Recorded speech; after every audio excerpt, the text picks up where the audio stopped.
खबर गाजीपुर से है, जहां स्वामी सहजानंद सरस्वती स्मृति न्यास के तत्वावधान में गुरुवार को स्वामी सहजानंद सरस्वती की 75वीं पुण्यतिथि स्वामी सहजानंद स्नातकोत्तर महाविद्यालय गाजीपुर के सभागार में मनाई गई। कार्यक्रम का शुभारंभ देश के वरिष्ठ और नामचीन पत्रकार उपेंद्र राय ने बतौर मुख्य अतिथि किया। मुख्य अतिथि उपेंद्र राय समेत विशिष्ट अतिथियों और न्यास के वरिष्ठ सदस्यों द्वारा स्वामी जी के चित्र पर दीप प्रज्वलन व पुष्पांजलि से कार्यक्रम का शुभारंभ हुआ। उपस्थित सभी लोगों ने स्वामी जी को पुष्पांजलि अर्पित कर उन्हें अपनी भावभीनी श्रद्धांजलि अर्पित की। न्यास का वृत्त विनोद राय ने प्रस्तुत किया। इस दौरान मुख्य अतिथि भारत एक्सप्रेस न्यूज नेटवर्क के प्रबंध निदेशक उपेंद्र राय ने अपने संबोधन में स्वामी सहजानंद जी को उनके व्यक्तित्व के अनुरूप सम्मान न मिलने की बात उठाई तथा सबसे अपील किया कि स्वामी जी को अपने जीवन में कम से कम 1% अवश्य रखें और स्वामी जी को सम्मान दिलाने के लिए सभी लोग तन मन से लगे, उसमें अपनी भूमिका का निर्माण वही करेंगे।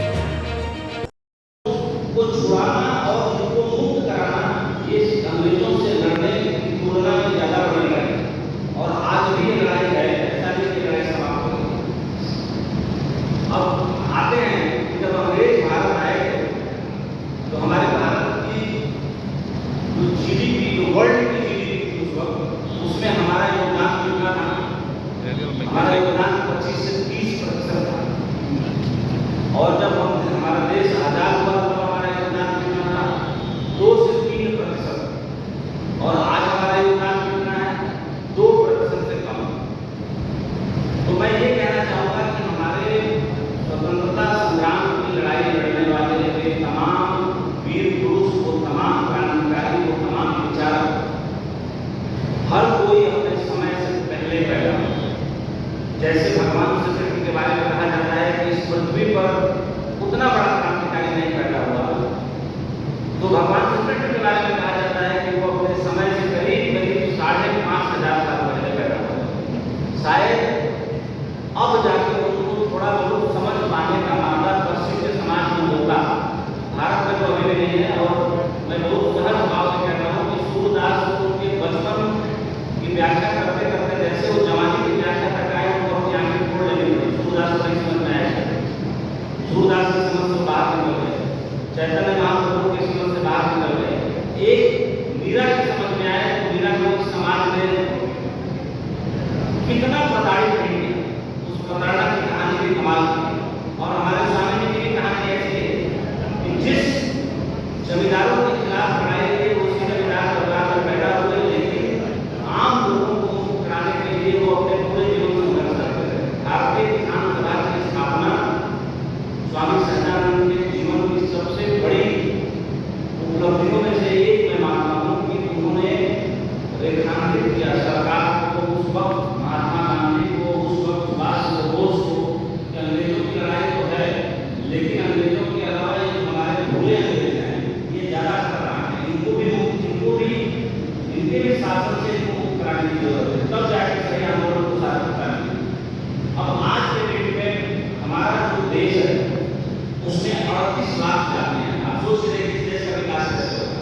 स्वामी जी अगर इस जीवन में दोबारा पैदा हो जाए तो उनको उससे बड़ा संघर्ष, बड़ा आंदोलन सब खड़ा करना पड़ेगा।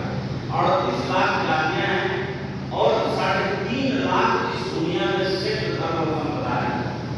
यानी कि हमें आश्चर्य होता है सर कि हम देखते हैं कि कितने महापुरुष सब अमेरिका में चले गए, वो यहाँ उनकी क्यों नहीं काम किया?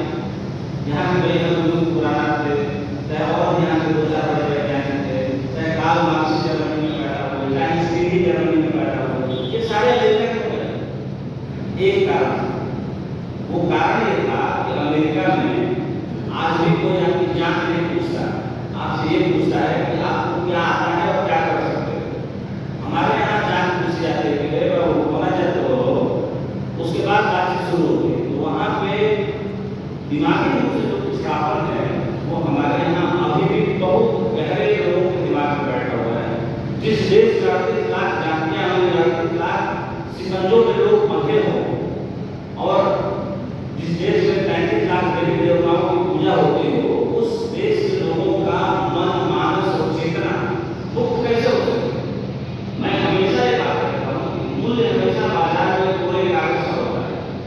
जिस कागज का अखबार छप जाता है वो शाम को बच्चों का पखाना साफ करने के काम आता है या रद्दी में बेच दिया जाता है। तो बाजार में जाकर देखिए पूरे कागज का तो मूल्य है, लेकिन पूरे हुए कागज का या लिखे कागज का तो मूल्य नहीं। तो हमारी चेतना कोई नहीं है तो हम मूल्यवान कैसे रहेंगे? हमारा मूल्य कैसे बढ़ेगा दुनिया में? हम कैसे 2% से ज्यादा आगे बढ़ पाएंगे? हमारे देश का उद्योगपति भी चोर है। वो क्यों चोर है? कि वो आरएनडी में पैसा नहीं खर्च करता। मैं किसी का नाम नहीं लेना चाहता। वो आरएनडी में पैसा नहीं खर्च करता। वो रिसर्च डेवलपमेंट पे $1 बिलियन एलन मस्क की तरह दांव पे नहीं लगाता। आज इलान मस्क दुनिया का पहला ट्रिलियनेयर बिजनेसमैन है। वो क्यों है? क्योंकि उसने बैंकरप्सी के कगार पर पहुंच के लिए आरएनडी में पैसा लगाया, और आरएनडी में पैसा लगाने के बाद उस आदमी ने आज अपनी ये हैसियत बनाई। वो आदमी जब उसने कहा कि जो रॉकेट हम लॉन्च पैड से लॉन्च करते हैं और $1 बिलियन हमारा बर्बाद हो जाता है, उस रॉकेट को हम वापस क्यों नहीं बुला सकते? लोगों ने कहा कि ये तो न्यूटन के फिजिक्स के सिद्धांत के खिलाफ है। तो जगह ये सिद्धांत बनाया, बोले सरकारी सिद्धांत, बोला सरकार को सोचा नहीं। मैंने सोचा मैं लेकर दिखाऊंगा और फिजिक्स के सिद्धांत को बदल दिया। रॉकेट ऊपर गया, उसी लॉन्च पैड पे उसी तक पे आकर सेट हो गया। इस सबने आपने देखा होगा, अगर मैंने देखा होगा तो गूगल डाल के देखिए। तो कहने का मतलब है सोचने की साहस करना, सोचने की हिम्मत करना। ये अगर कभी सुभाष चंद्र बोस ने किया और आजाद हिंद सेना बनाई, हमारे स्वामी जी ने सोचने का साहस किया और गाजीपुर के देवा गांव से पूरे विश्व पटल में छाए अपने समय में। और जब वो मरे तो सतीश बाबू को कंधा देने गए थे, बिहार के मुख्यमंत्री पहला कंधा सतीश बाबू को अपनी कतार में। तो कहने का मतलब है कि स्वामी जी ने तो अपना जीवन जी लिया, वो कर के चले गए, बता के चले गए, वो इतिहास हमारे सामने है। लेकिन उसके आगे की कहानी क्या है, उसकी प्रासंगिकता क्या है? उसकी प्रासंगिकता ये है कि हमें अपनी चेतना को थोड़ा तो, हमारे पास पूरे स्वामी जी हैं, हम भी हैं, पूरे हमारे ही हैं, लेकिन 1% हमें स्वामी जी को अपने अंदर जिंदा रखना चाहिए। स्वामी जी हमारे अंदर 1% जिंदा है।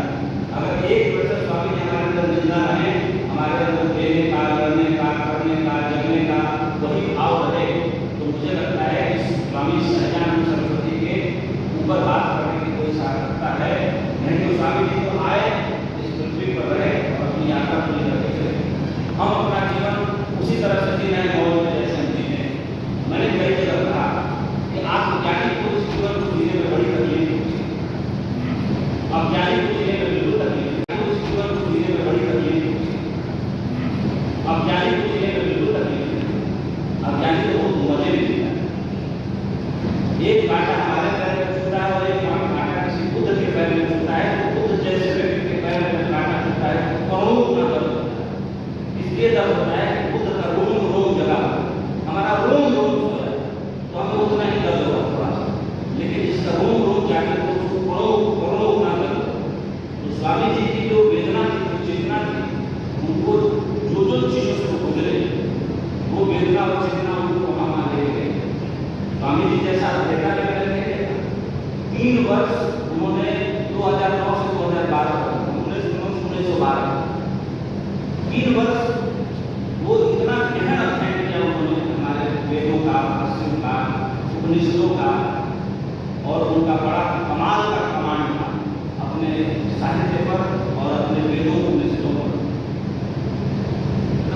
कह सकते हैं कि स्वामी विवेकानंद के बारे में हमारे भाई बात कर रहे हैं, नाम नहीं कर रहा हूँ। बिल्कुल स्वामी विवेकानंद की जितनी मेधा थी स्वामी जी की उससे कम मेधा थी, दोनों की बराबर थी।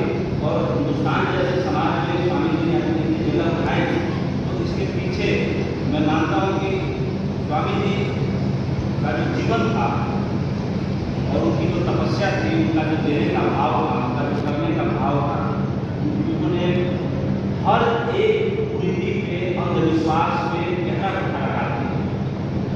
कर्मकांड जो स्वामी जी का गहरा विश्वास भी था और नहीं भी था, कई जगह कर्मकांडों पर और अंधविश्वासों पर उन्होंने बोला है। तो स्वामी जी लकीर के फकीर नहीं, वो क्रांतिकारी, वो युग परिवर्तक, युग प्रवर्तक, जब समय को जमाने को बदलना चाहते, वो रटी रटाई बातों पर बिल्कुल जिस तरीके से किसान आंदोलन से लेके अंग्रेजों के आंदोलन से लेके महात्मा गांधी से लेके सुभाष चंद्र बोस तक का उनका साथ था। और ये बताता है कि उनकी प्रतिभा का डायमेंशन क्या है, कितना बड़े व्यक्तित्व के स्वामी थे कि यहाँ से निकल के देश के उस वक्त के दो सबसे कह सकते हैं कि दुनिया के खतरा में नामी व्यक्ति थे, सुभाष चंद्र बोस और महात्मा गांधी।